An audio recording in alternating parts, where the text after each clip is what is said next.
Welcome to Friends in Fiction, 5 best-selling authors, endless stories. Friends in Fiction is a podcast with 5 best-selling novelists whose common love of reading, writing, and independent bookstores bound them together. With chats, author interviews, and fascinating insider talk about publishing and writing, these friends discuss the books they've written, the books they're reading now, and the art of storytelling. If you love books and you're curious about the writing world, you're in the right place.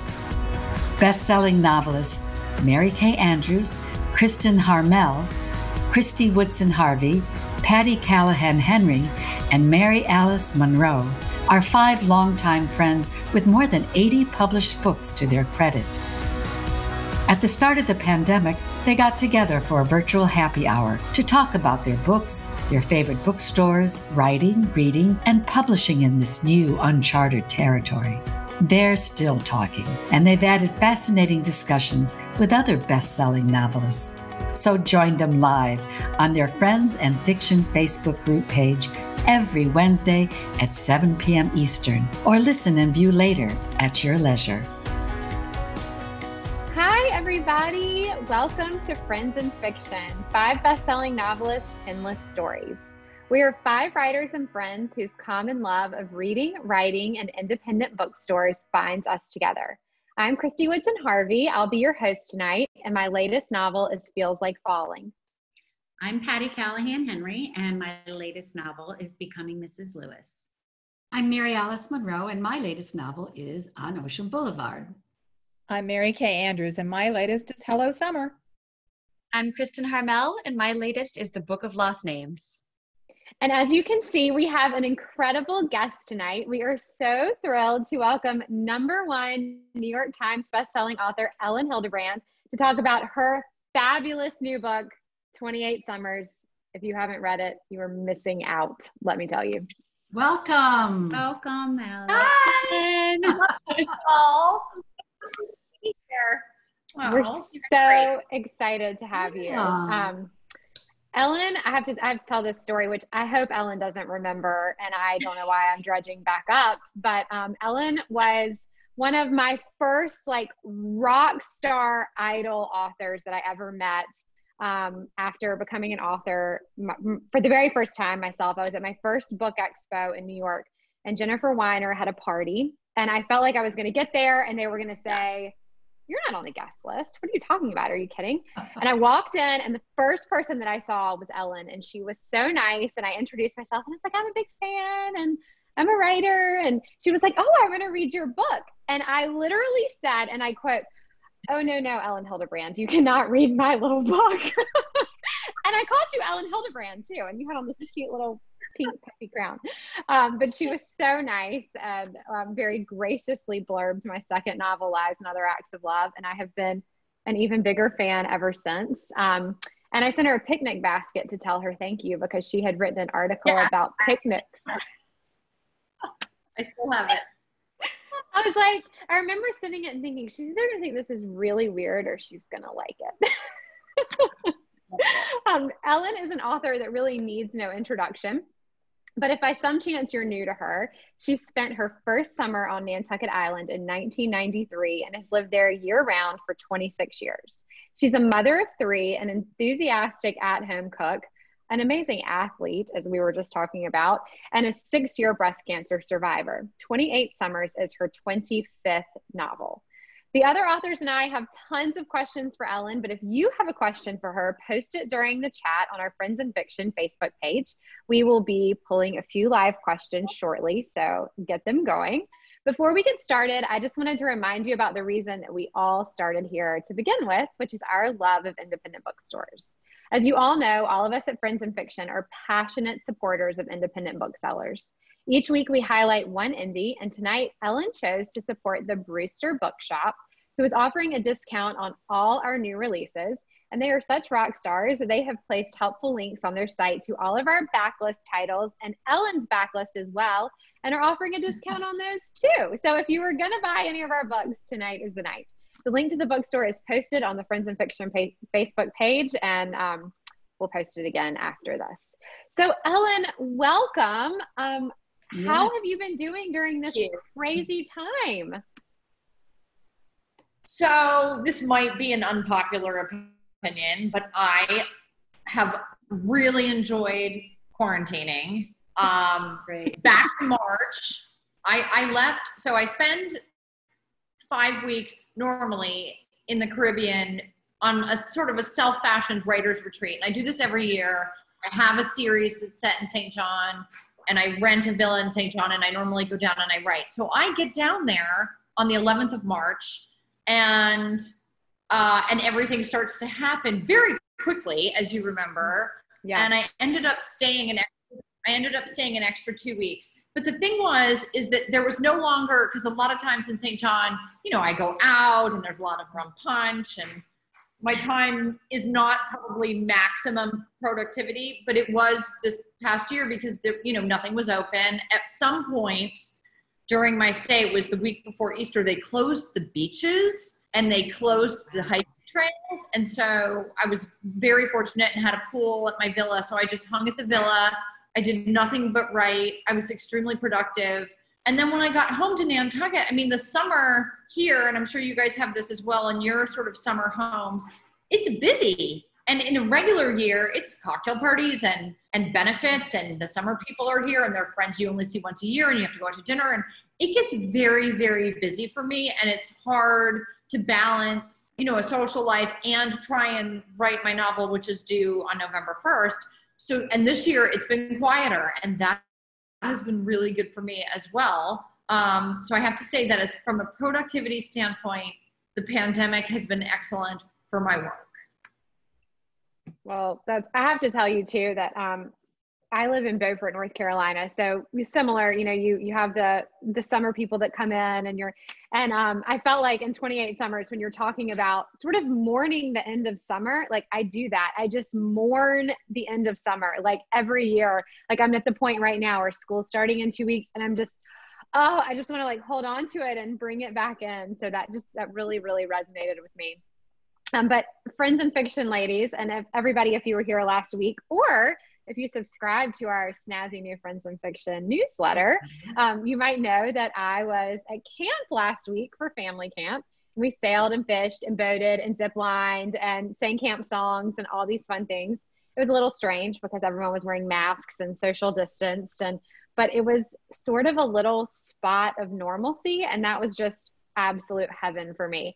So I wanted to know, what are your spots of normalcy? Like, what are the things in your day that you're like, okay, this was something that I did pre-COVID? Patty, do you want to go? I feel like we all work by ourselves, right? So like the work from home, whereas that's very unusual. I think for many people, they're working from home. They're not having any direct interaction with their coworkers. That is my normal. So one thing I haven't been doing is I have not been going to the beach. So, and that's really more a function of the fact that my oldest son totaled my beach Jeep. And so I only have my Jeep, but I'm not taking it to the beach. But also there are a lot more people at the beach. I did build a pool out in my backyard. So when I get home from my exercising, I take my notebook and a novel, because I always read as part of my workday, and I go out to my pool and I sit quietly. And for me, it is just, somebody asked me about my perfect day, and I'm like, I live my perfect day every day in the summer because I have my routine, and it cannot be improved upon. It is just perfect. And I am by myself, and that is how it has to be. So, that's a staycation. That is a staycation. Absolutely. Yeah. So Mary Alice, what about you? Any normalcy? Well, last week I ducked out a little early, and the only normalcy, and it wasn't normal at all, but I saw my daughter, and it wasn't a wedding. She just signed her papers and it took a couple of pictures, but for a moment, I forgot about COVID, and there were so few of us, we did not have to wear masks because we're in our own pod. And it was just so joyful to sort of not think about having to wear a mask and to worry about everything because we were family and we were celebrating. And it was so wonderful. And, you know, I realized how many people had to cancel weddings this year. So many. And even signing the papers is a big deal. You know, it's like, okay, we can celebrate that union. It was great. For sure. And I'm sorry I ducked out on y'all last week, but I had that champagne to drink. It was just sitting there. That was a good reason to duck out. If That was pretty much the best reason in the world. Yes. Yeah. So Kristen, what about you? Normalcy. What is that even? It's funny. We've established new routines. I would say the biggest carryover from the old days was we still play Paw Patrol every day, which is, you know, I'm just not even going to go down the path of what it feels like to play Paw Patrol every day. But you know, we've established new routines. So now Noah and I go for a walk every morning. My son Noah and I go for a walk. I pull him twice around the block in the wagon, and then he gets an apple and I get my iced coffee and we walk once more around the block. So it was not a normal from our old days, but it has become a new normal. And I think it's a normal that's here to stay because it's kind of a nice little routine that he and I have. It's so cute. I love that. Mary Kay, what about you? You know, the thing that we have not let up on is Sunday dinner with the family. My grandparents did that when I was a little kid, and our daughter and son-in-law and 2 grandkids live around the corner here. We live in a small town. If my son's around, he's here. And we cook dinner, and my grandkids set the table. We don't do the fine china and all that, but we always do, you know, cloth napkins and maybe pick some flowers out of the garden. And it's a special dinner. And lots of times I'll make a dessert. So, and that I think helps us remember this, you know, what's important, the thing that we can cling to in these times is family. And I feel really fortunate to have them close by. And when my son is in town and his girlfriend and her kids, that brings me happiness and normalcy, and seeing their faces around the table and, you know, lighting candles. And that to me says this part of life we can hold on to for now. I love that. Patty, what about you? You know, we were talking about this a little bit before we came on, but one of the most heartbreaking things about this time is, you know, of course, you know, the elderly not being able to see or being sick alone. But one of the biggest heartbreaks has been not being able to see the people you love in your family because they're too far away and you can't fly or travel. So for almost 8 months, I didn't see my daughter and granddaughter. And I have spent the past almost month now, 2.5 weeks with them in the Pacific Northwest. And then I made them come home with me. So they have been with me for the past 10 days. And although that means I haven't slept much, it has brought back this kind of sense of, although things aren't going to be the same, they're never going to be the same.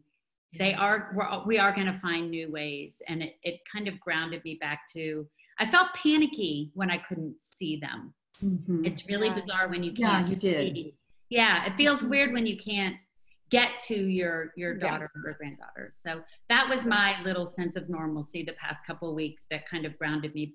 And of course the work and this show and us doing our sprints, those, and you're right, Kristen, sometimes we just make new routines and those ground us back into like a new normal. So, well, our sprints is a new routine. Yeah. New normal. Yeah.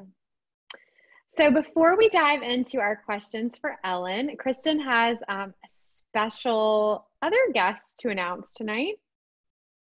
Yeah, so we hope that we're also streaming live on Books on Facebook, which is a large Facebook group. The folks at Facebook have been so nice and so supportive of what we're doing here. And we said this last week too, but we wouldn't have this platform without Facebook. So we're excited about that. And if you're here tonight watching on Books on Facebook or watching later in the week, we do hope you'll consider joining Friends in Fiction. It's just a great community for readers. We do this every week, and there's lots of interaction that goes on in the page. So welcome if you're joining us through Books on Facebook. Welcome. Yeah, so Ellen, before we dive into our questions, can you please tell us a little bit about your beautiful new book, 28 Summers? Number one. Yeah, Number one. Let's just mention that. Yeah. 28 Summers is basically a reimagining of everybody's favorites, old time. I would say old time. It was made in 1978. The classic movie, Same Time Next Year. Yeah. And I watched the movie a couple of years ago, and I remember watching it as a kid and really loving it. And then I watched it a couple of years ago, and I thought, this is really bare bones, because it was written as a play.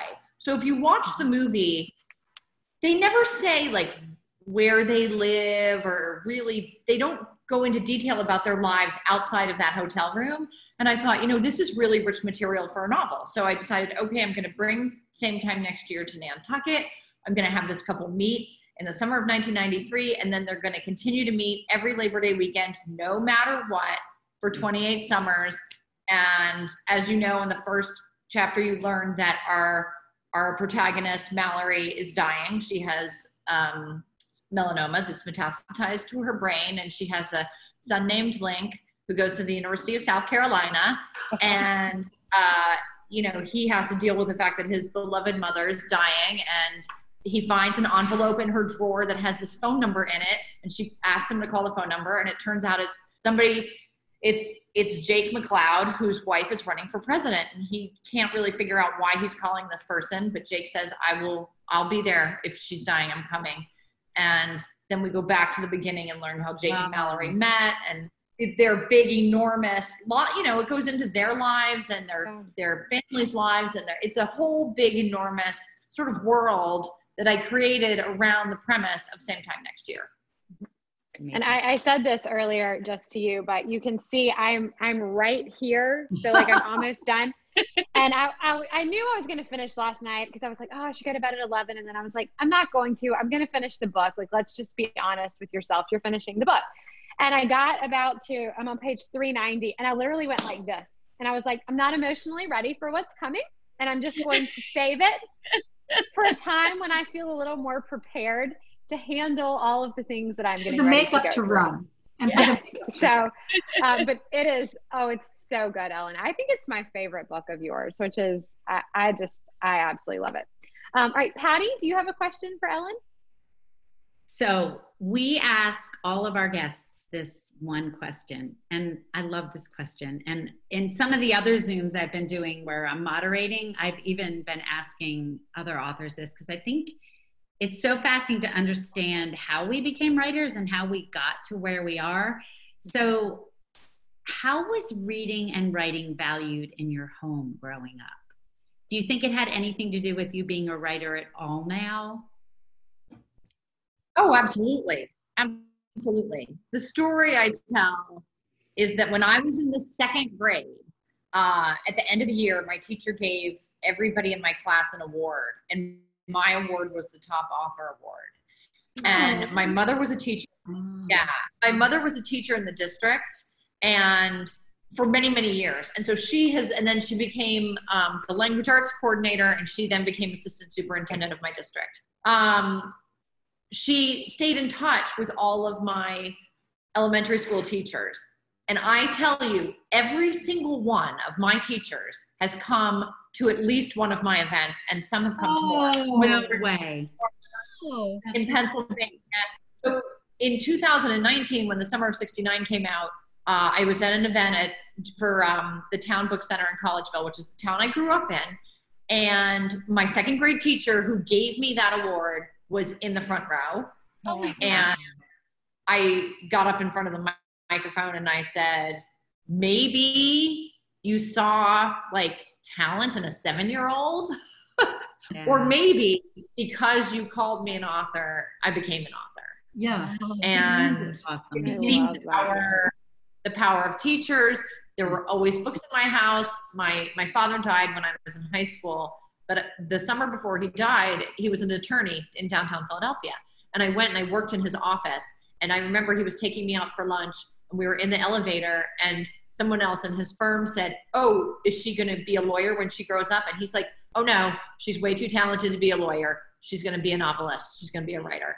And that's amazing. I love that. Great. Yeah. See, I just feel like it shows so much. So I grew up in Philadelphia too. And my report card said, books are very important to Patty. That's kindergarten.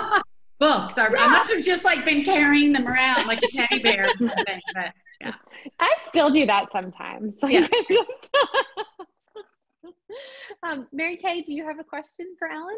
I do, Ellen. You know, your summer books are usually set on Nantucket, an island where everybody thinks they know everything and where you actually live. And, you know, Yes. I live in a very small town where everybody thinks they know everything. Do you ever feel self-conscious about setting a book so close to home? Oh God, no. No, I love it. I love it. And the thing is I think maybe when I started, so this is my 25th book. And so there was, and it's been 20 years. So there's definitely been an evolution. And I remember like when The Beach Club came out, so my first novel, I mean, we're really dishing here.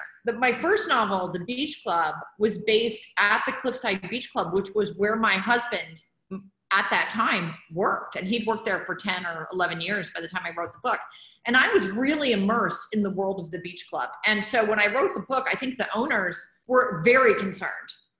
And what I told everybody is, you know, this is fiction. And if I wrote what really happened at the beach club, we would all be extremely scandalized. Mm-hmm. But I didn't. Like, I made it a novel that had a narrative arc. And as you know, like, you can't really write the truth because it doesn't make narrative sense.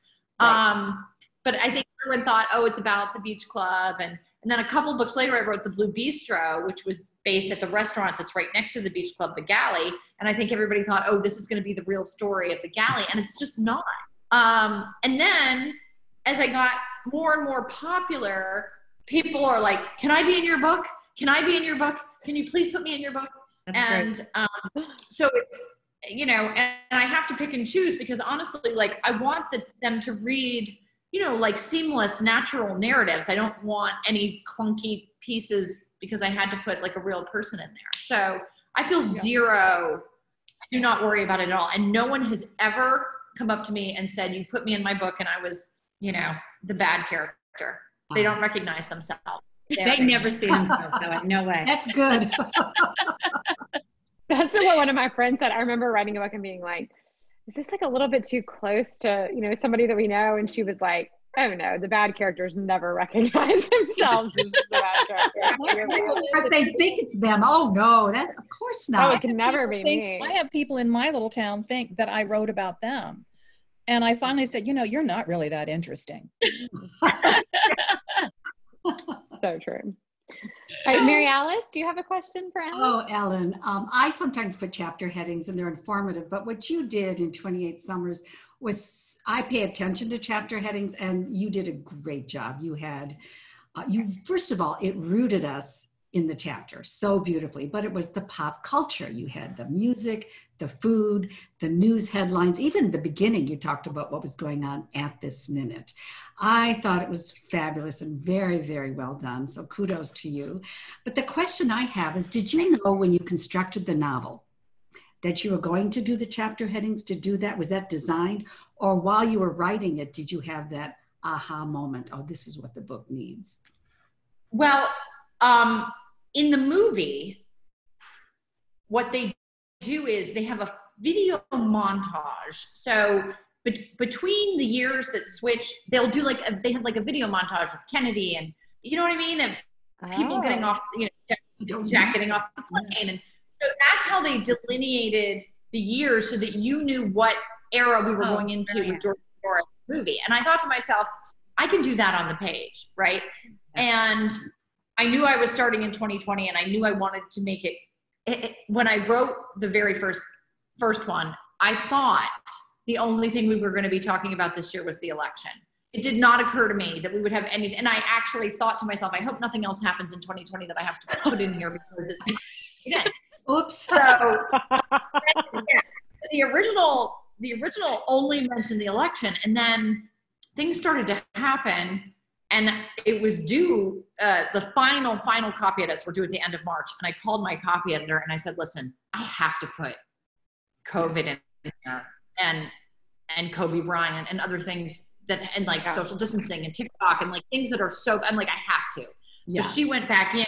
And then in fact, in June, like early June, she added George Floyd in the electronic version. Oh my God. She added George wow. Floyd. Wow. Because in the electronic version, she can do it immediately. And so she added all of the Black Lives Matter stuff that happened in June before the book came out. So people who read it electronically had that added. But as I thought it was so, it started out as just like a funny idea. And then it became very important with each year to be like, okay, I want the reader to remember what 1998 looked like, right, and what 2005 looked like, and what 2001 looked like. Yeah. And so I had those, and I went back and I added and I took things out, and I'm like, what was my favorite show? And it went that way. I bet it was fun to do too. It was so fun. It was my favorite part. Awesome. Actual writing required, honestly, but it was fun to do. No, I thought that was so interesting, and it was kind of embarrassing because I realized there were a couple of years that I was like, I don't remember any of that. And I realized I was in college, and we always used to be like, we're in the bubble. And I was like, God, we really were in the bubble, because I remembered the pop culture stuff, but not the other stuff. But in 95, I remember that perfectly. It was very weird. But I loved that. It was like a little walk down memory lane. All right, Kristen, you have a great question. Do you want to ask it? Thanks. Yeah, Ellen, I think a lot of your fans know that in 2014 you were diagnosed with breast cancer, and that almost immediately you decided to fight that battle very publicly and become an advocate for cancer research. I also know that you've inspired countless readers because of your openness. And in fact, one of our members named Michelle Zax Miller posted earlier this week on our Friends in Fiction page about the impact you had on her best friend, Jane, who was fighting breast cancer and who you agreed to meet when she was visiting Nantucket in September of 2018. So Jane died less than a year later, and Michelle says she'll always be grateful to you for helping her create such a special moment for her dearest friend, which I thought was so touching and so indicative of what you mean to your readers and the impact you've been able to have. So my question for you is actually twofold. One, what made you decide to take your battle public? And two, now that you're several years down the road from it, how do you think that whole experience has shaped you and changed you as a writer and as a person? Wow. Big question. So the reason why I decided to take it public was primarily timing and context. So I had a book coming out on June 10th of 2014 called The Matchmaker. And I had done in The Matchmaker, and this is a big spoiler, my main character gets cancer and dies at the end. But to write this, I had done an enormous amount of cancer research, like more than normal. Like I'd met with oncologists, and I'd started getting involved with the American Cancer, and I was growing my hair. I was going to donate my hair. And I was like really, really like putting myself in the position of this character, my character Dabney from The Matchmaker. And then long story, I was diagnosed with breast cancer. It got very serious very quickly. I thought I just had one lump.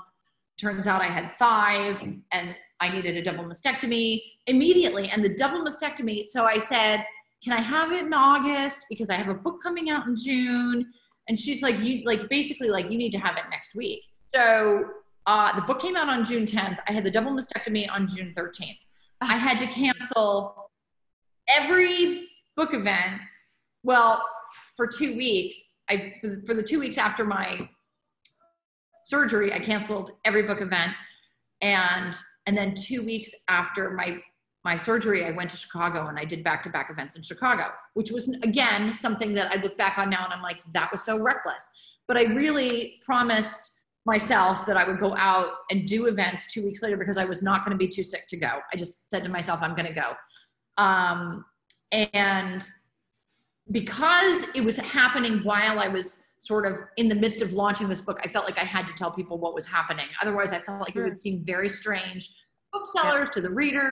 And it just felt like the right decision. So the night before my surgery, I flew to New York and I went on CBS This Morning with Gayle King and basically like told everyone that I have breast cancer. The thing is, and it would be true of all of us, our demographic reader is the demographic of breast cancer. It just is. And so there was an enormous overlap, and I found so much support from the readers, just an amazing amount of people who had been through it and who wrote and who sent letters and who knitted scarves and who sent Christmas ornaments and who sent pocket gardens and who sent books. And the amount of stuff that I received was just mind-blowing, and just notes and love.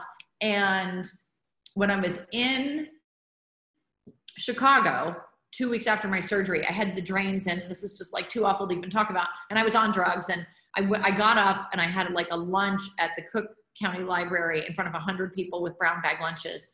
And there were two women sitting in the front, and one had no hair and one had like very, very short hair, like just growing in. And when they came through the line to get their book signed, they said, we've both had double mastectomies. We've been through collectively 36 rounds of chemo and 64 rounds of radiation. And we came to your book signing to tell you that you're going to be fine. Aww. That is powerful.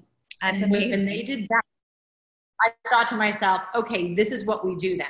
Once we make it through, we go and we help everybody else. Mm. Yeah. Wow. That's incredible. Wow. Do you think it changed you much as a writer? Did it affect you as a writer going forward? I mean, I think it changed me as a person, so I presume it changed me also as a writer, but it changed me as a person because now, like I mentioned a little while ago, like my son totaled my Jeep. Nothing really bothers me. Like I feel like, you know what I mean? I'm always like, everything is triaged. It's like, is it life or death? Like, or is your being threatened? And I'm very, very calm about the stuff that used to completely freak me out. And now I'm just like, okay, no big deal. And I also, like, you gain perspective.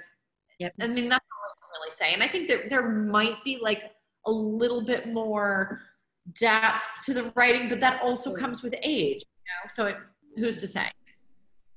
That's amazing. I think that it has to, I mean, every event changes you somehow. Something so profound would have to, like you said, add depth. Yeah. Completely.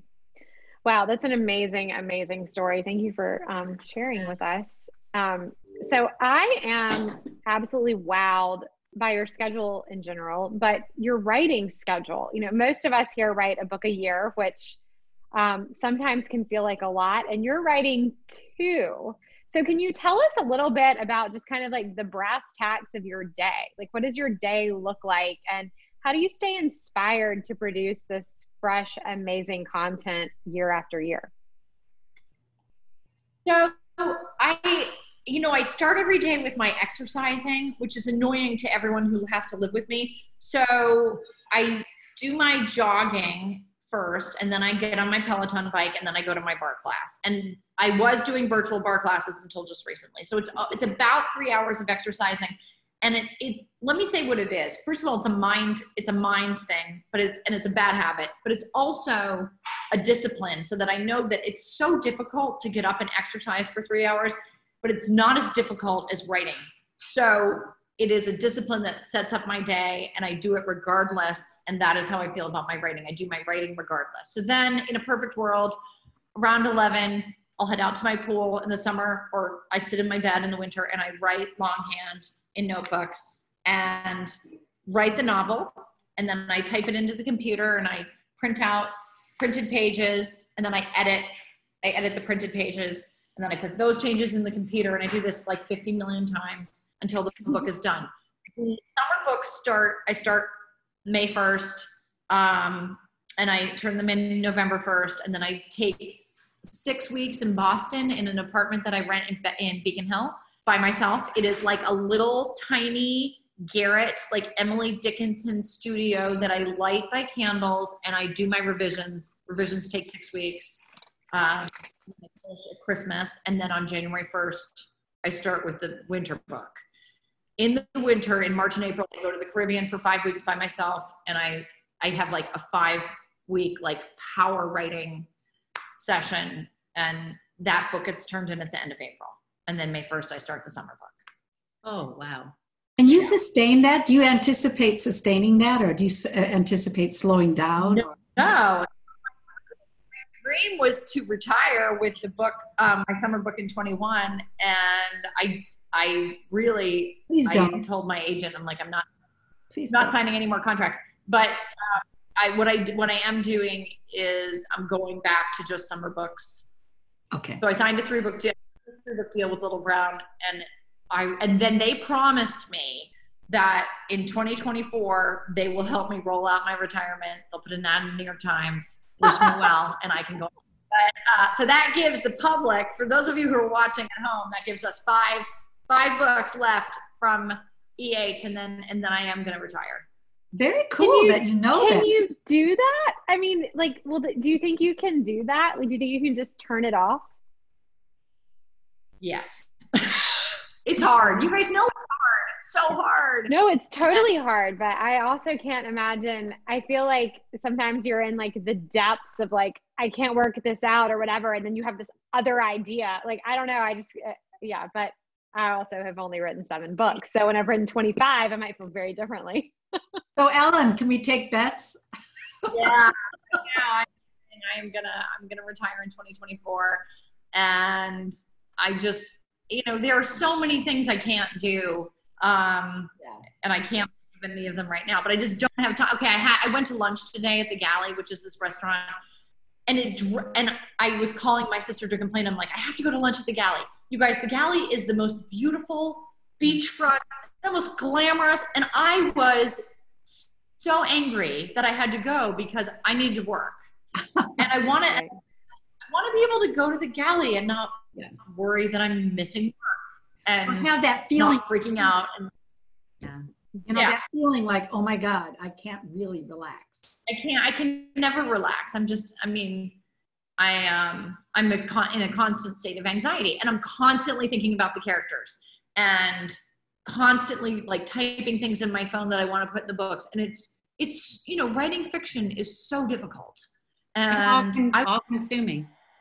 Yeah, I will be very happy to retire and just think about read. I'd love to become a book influencer. I would love to do what you guys are doing. I love Reese Witherspoon and whatever, but they're not writers. And the book influencers should be writers. That is my opinion. Oh, that's really cool. Because you could you're opening a window to something completely different. If you're not leaving, you're just doing something different. Ellen's Book Club. Although I can see it now, you're going to be like working 9 hours a day on Ellen's Book Club. You'll be going to lunch. Because that's my personality. Oh my gosh, I love it. Okay, well, just a reminder to everyone that the Brewster Bookshop is our bookstore of the week. They're offering a discount on not only all our new releases, but also our backlist. So check them out via the link on our Friends in Fiction Facebook page. So the 5 of us have had a chance to ask Ellen some questions, and now we'd love to let you do the same. So we've chosen a couple from the questions that were already on our Facebook page. And while we're talking, if you have something that you'd like to ask, just post it below the video and we'll try to get to it and choose a few more. So Mary Kay, do you want to start with our first reader question? Yeah, Cindy Kovic has a very provocative question. Ellen, she wants to know if you would be happy in a same time next year relationship. Great question. I loved that question. I was like, that's got to be answered. That's like 100%. Gail King asked me that when I went on the news. And I was, Gail, I'm on the national news. I'm filming it from this very seat in my home. And I was like, something like that. Okay. So what I learned during the writing of this book, and I'm not kidding, you can't actually conduct this kind of affair. It's logistically, for a busy person with children, it's literally impossible. Mm-hmm. So when you read the book, like all of these pitfalls come up, and it's just logistically impossible to do something the same weekend 28 years in a row. You guys will be like, no, it's not, but it kind of is. No, totally. So no way. Never. Yeah. No way. Yeah. And I don't know, like I'm divorced. I have a boyfriend and we're long distance. Some of you have met him. And almost all of you, except for you, Kristen, I think almost all of you have met him. So we're long distance anyway. So that means I do not require a same time next year. That's the answer. I didn't know you were long distance. Yeah, I was in Pennsylvania. And you maintain. I see him. Wow. Yeah, every week or 10 days. Yeah. Okay, so you're having your sort of thing. I am. I don't feel regret. fresh anyway. I mean, we've been doing it for a while, 7 years, and it feels really fresh. It's your same time next week relationship. That's great. I love it. All right, Mary Alice, can you ask a reader question? I do. I have one from Sue Johnson Bishop, and she says, "Welcome, Ellen. I just bought 28 Summers and can't wait to read it. I loved the movie Same Time Next Year, so I know I'll love it. I saw an interview where you mentioned going to Boston and working by candlelight, which you just mentioned, and I didn't understand if you do that with all the books you write, or you were just talking about one book you wrote and edited there. Thank you." So I do it every year, and I don't have them with me, but I have very special candlesticks by an artist named Ted Muelling that I light, and these are like my heirloom candles. And yes, and by one for every book? They burn.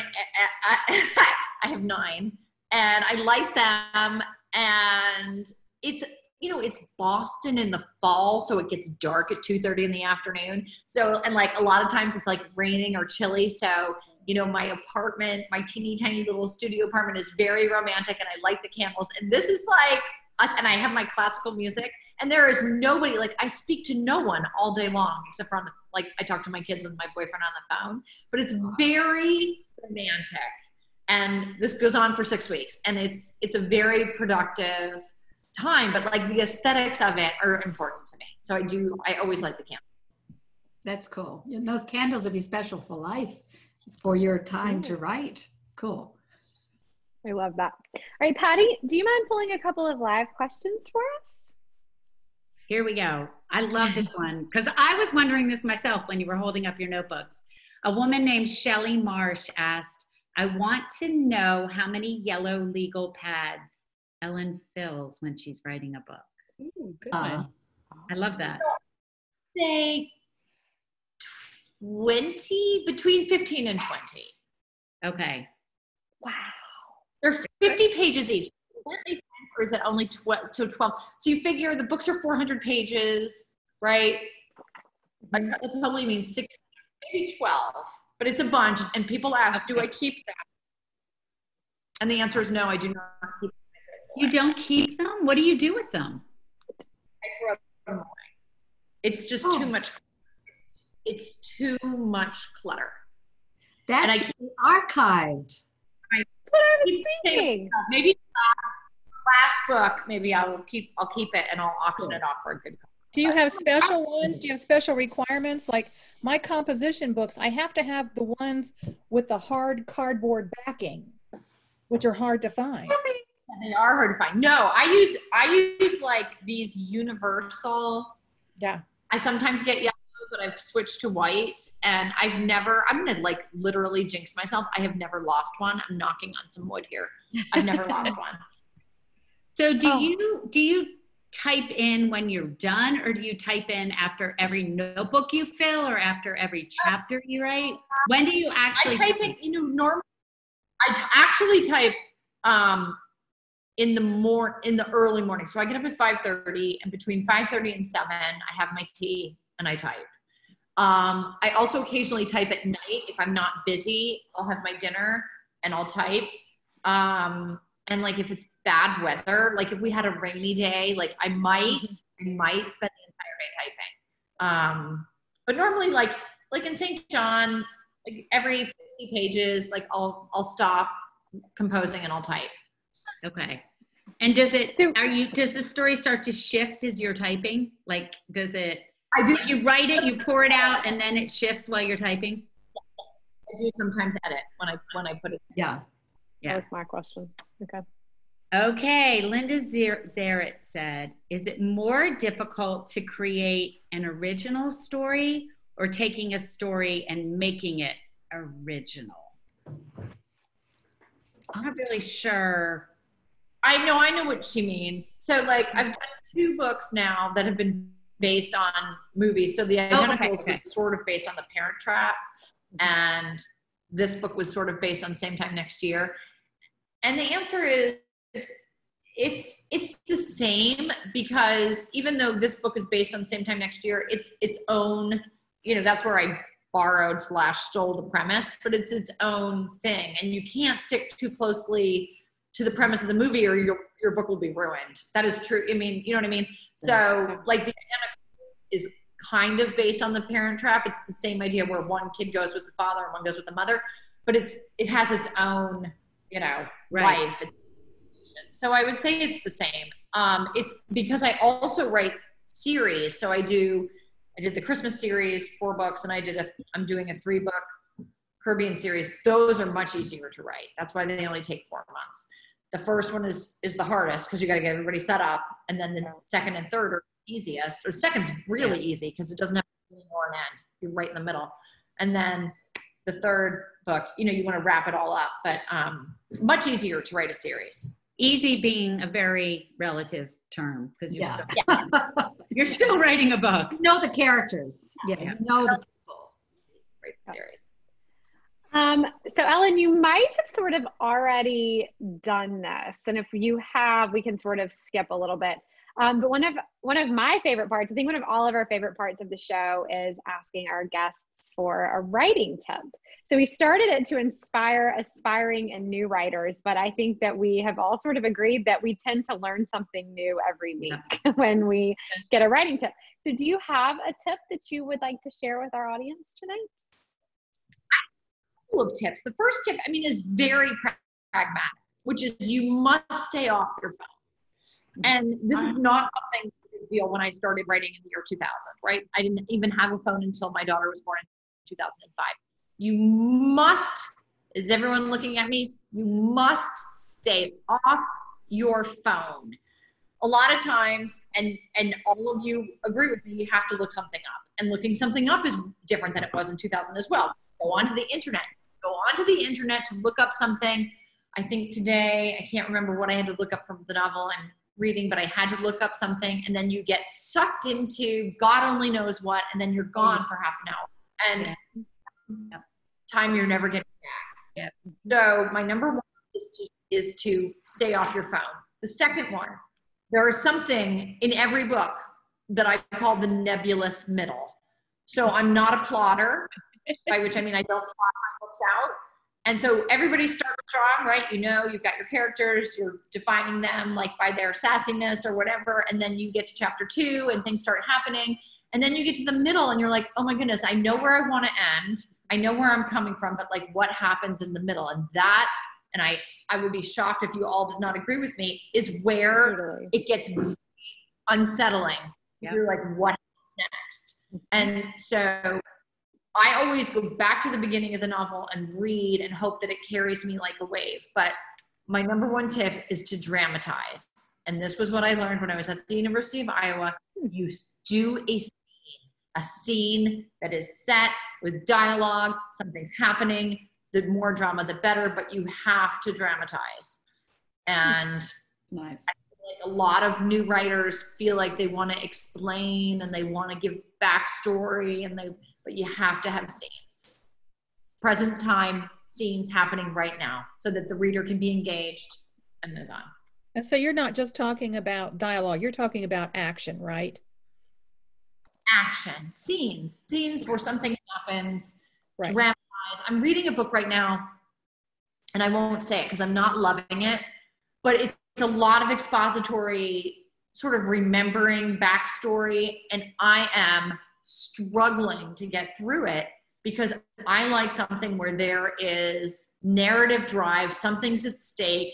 There are scenes where you're watching the characters interact with other characters or do things, and you're moving along, and that is very, very important when you're writing.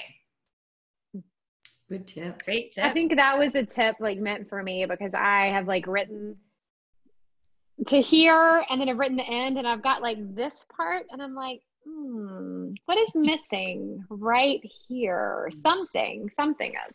So thank you. That was a very good tip. I'm going to use that in the morning. Christy. That was for me. So thanks, guys. Thanks. So I apologize to everyone in advance for your ever-growing TBR piles, but we can't keep a good book a secret.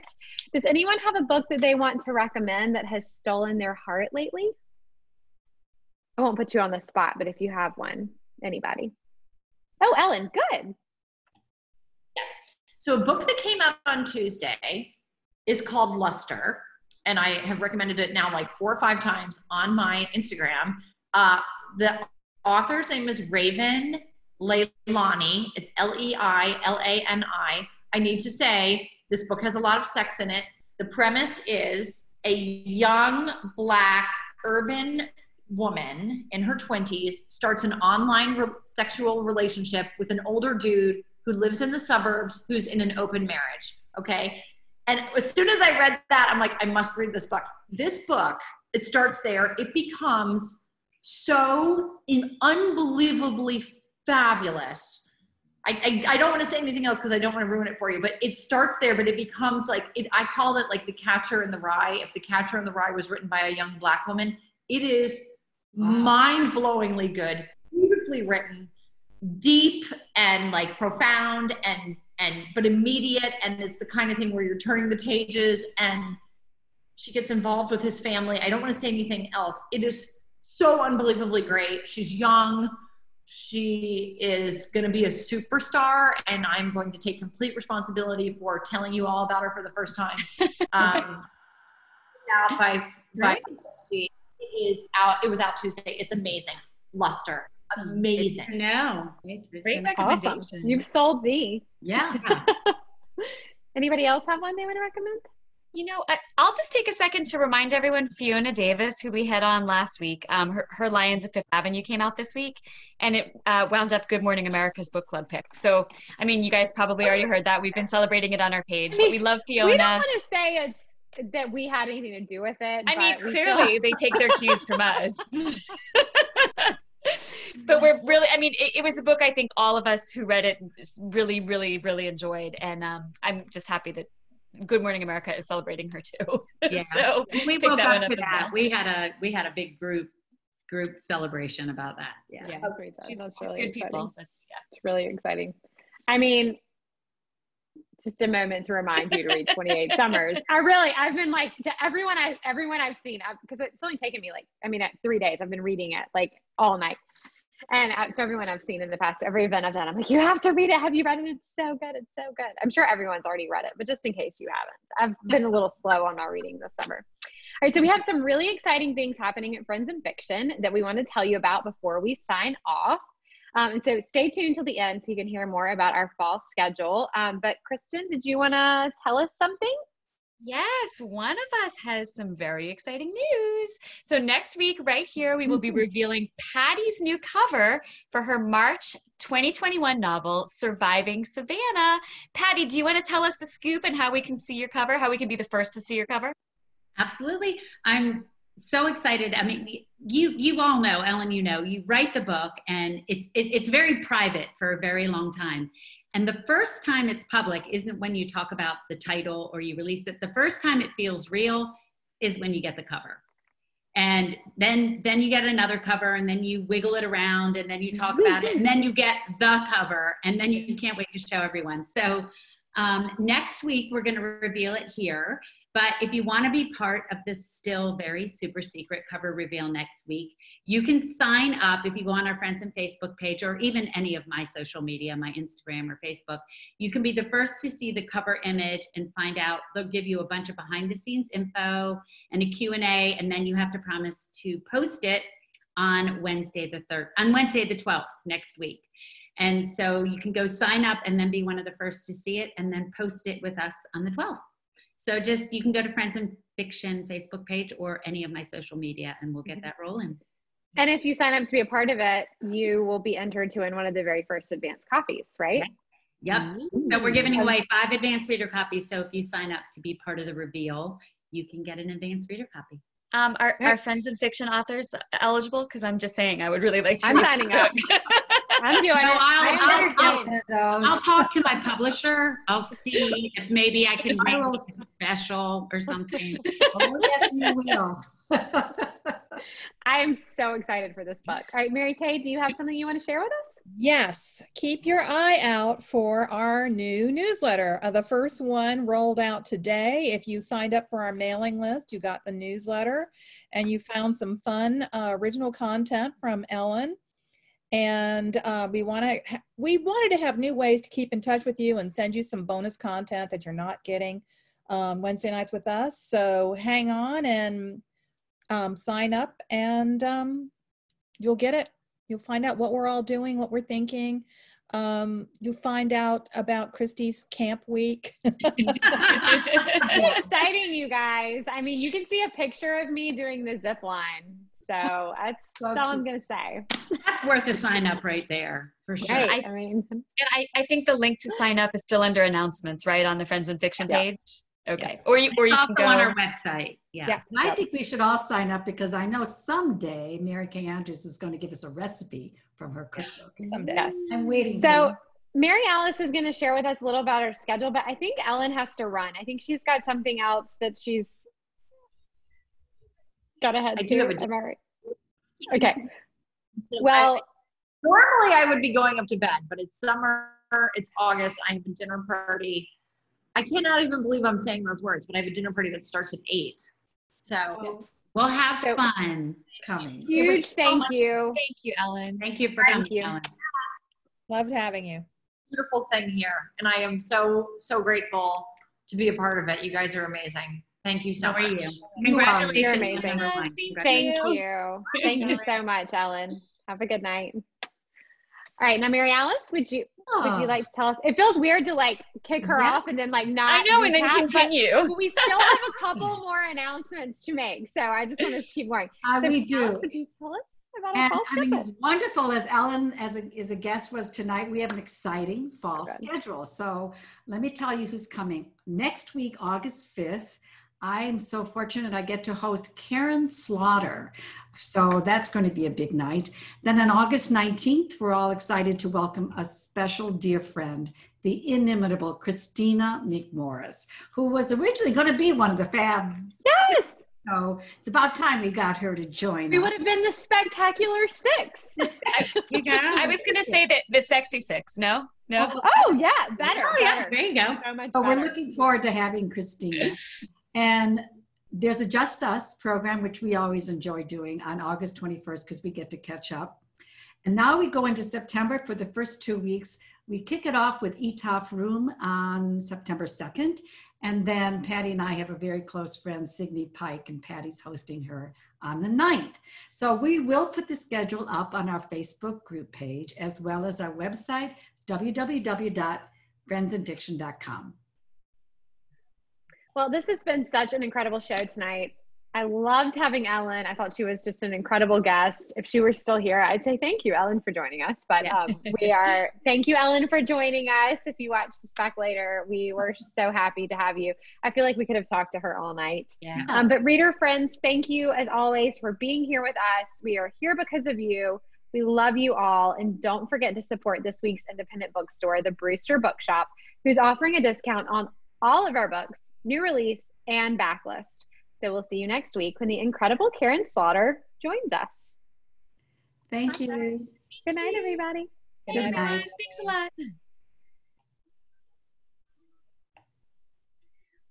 Well, that was great. This was fun. It was a fun night. She's So so fun. dynamic, so much energy. It's all that exercise.